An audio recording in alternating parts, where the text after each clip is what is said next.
یہ T D کوٹے پہ دی جائے گی. اب ہو رہا کیا ہے یہاں پہ؟ جتنے ہمارے ایم ایل اے منسٹر صاحبان ہیں ٹی ڈی کوٹا کسی غریب کو نہیں مل رہا. جو ان کے چاہتے ہیں نا، جو ان کی واہ واہ کر رہے ہیں، جنہوں نے اس ایکشن کمیٹی کے پروگرام کو روکنے میں سہولتکاری کی، یہ ٹی ڈی کوٹا ان کو ملتا ہے، حقدار کو کبھی نہیں ملتا. یہ میں سچ کہہ رہا ہوں، جھوٹ بول رہا ہوں؟ تو یہ ان تمام ممبران اسمبلی کے لیے بغیر نام لیے ہوئے کہ ہوش کے ناخن لو.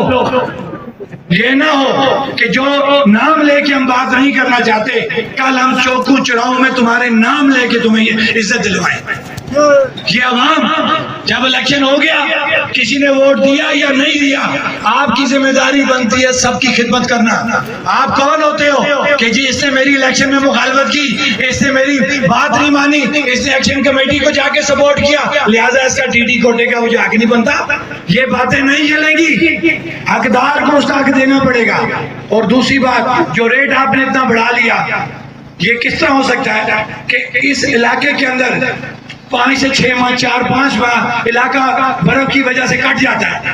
آپ دنیا کی باتیں کرتے ہو کہ دنیا میں جنگلات ہوتے ہیں، بالکل ہوتے ہیں، کوئی ہرے جنگلات نہیں کاٹتا، اور نہ ہم آپ کو کہیں گے کہ ہرے جنگلات کاٹو.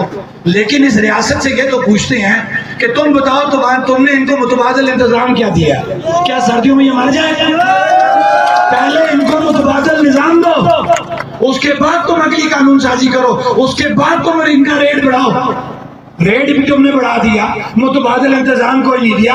خود تم جا کے بیٹھو بڑے بڑے گھروں میں، اے سی کے مزے لو، یورپ کے مزے لو، اسلام آباد کے مزے لو، اور ان غریبوں کو تم 5 سے 6 ماہ برف اور سردی میں چھوڑ کے چلے جاؤ اور پھر کہو کہ تمہیں درخت کاٹنے کی اجازت نہیں ہے. یہ نہیں چلے گا. تمہیں اس کا متبادل نظام دینا پڑے گا.